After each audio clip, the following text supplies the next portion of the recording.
Hey everybody, it's me, DeoGenZ, and it's time for Pokemon of the Week.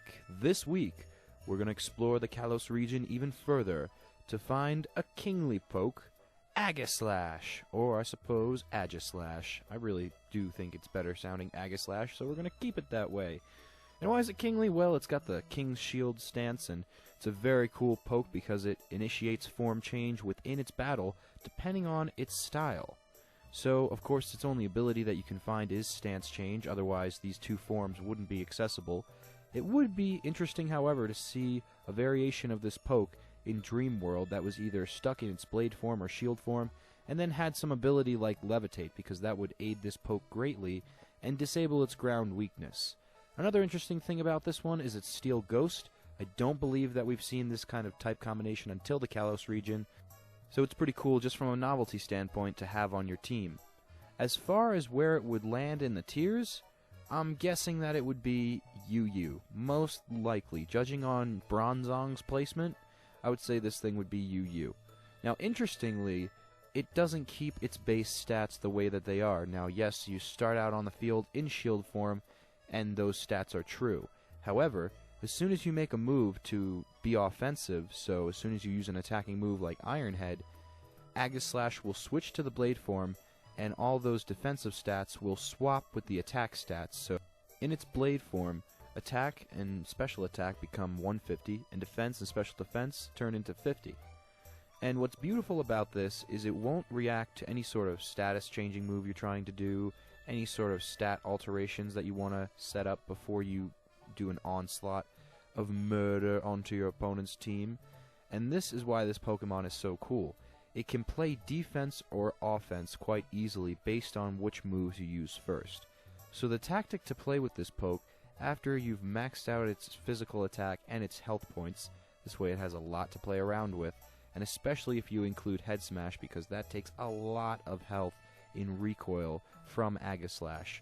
So be careful with Head Smash. Rock Slide's also a good option. Once you've done that in the effort values range, you want to play Sword Stance first. Obviously switch out where it's most favorable, switch into one of those frustrating fairy types that people are trying to figure out, because Aegislash is actually a great trump card against them, using Iron Head and being 0.5 damage affected by their moves. So switch in a fairy type, use Sword Stance, and while they hurry away their fairy type in fear of being iron-headed, you will remain in shield form. Why is this a good thing? Because you'll be as bulky as possible while you're boosting your attack, maxing it out, and as soon as you switch to blade form, bum bum bum, the match is over. But not necessarily. The thing to keep in mind is that this only has 60 base speed. It would be interesting to see somebody do kind of a faster variant where they didn't max out hit points and instead maxed out speed to possibly outspeed anything on the field after you max out the Sword Stance, if possible. Once you have that, your attacking moves that would be obvious to include are Iron Head and Shadow Claw, because they're both stab, and then Head Smash, Rock Slide, or Night Slash as a third option for coverage. King's Shield is an interesting move because that's the only way I know of that you can get back into the shield form without swapping your Pokemon, switching in and out somebody else. So if you want to do King's Shield, what that will do is protect you for one turn and lower your opponent's physical attack. Now, I'm not certain if it lowers both physical and special. If it did, then it's even more awesome than I think it is. But still, this is a cool tactic to throw out your Aegislash, use it to diminish a sweeper's powers, then set up your own sweeper with Sword Stance and wreak havoc with that blade form. Very cool. Now let's look at the defensive set. Since I'm almost always offense, we depend on the defensive set coming from Badass X Scrafty. I will mention that I tweaked this in that he wanted me to only max out physical defense, but I figure with 4 weaknesses, both of which, or all of which rather, have special and physical moves that will damage Aegislash significantly, I thought it would be wise to just split up the rest of the EV points amongst defense and special defense, instead of just keeping it onto physical defense. Now this is different in the way that it plays. Now he did mention that it's good for both forms, because as soon as you use an offensive move, so as soon as you go for Shadow Sneak or Iron Head, then you're out of that shield form and you're no longer safe. You're no longer behind that barrier of extra bulk. However, if you use Power Trick after you max that iron defense, it's another interesting way to boost this Aegislash, and it's why I do believe it will remain in UU, or it will land there eventually, is because it has all these cool stat boosting moves. So yes, you're going to boost up your defenses, but with Power Trick, you switch your attacking and defensive stats even before it leaves shield form. So figure that. It's going to not then again re-switch the moves. It's not going to switch the stats again. You're going to have a stronger attack going into blade form just because you used Power Trick before.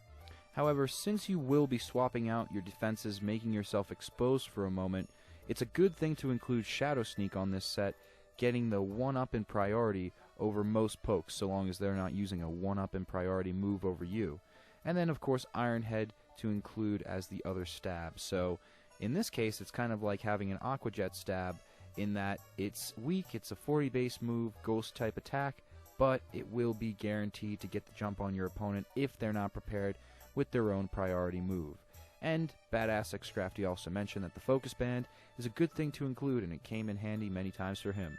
So I hope you've enjoyed this analysis of Aegislash. If you've got your own comments, questions, or concerns, leave them in the comments section below, and be sure to subscribe to Planet Poke while you're at it, so you can continue to comment and let me know how you play in this new metagame that is just freshly developing here in the 6th generation. So hit that subscribe button. I'm DeoGenZ, and if you need help EV training for past games, I've got to get on my stuff and make some new videos because the super training is super fantastic.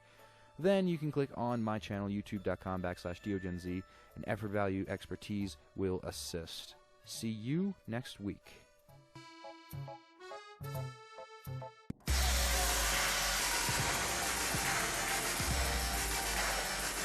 Introduction, in which we will discuss what the heck is effort value training anyway. Well, here's a great comparison to make you realize the importance of these things, these hidden stats that Nintendo will not let you know about. Have you ever versed a friend who had the same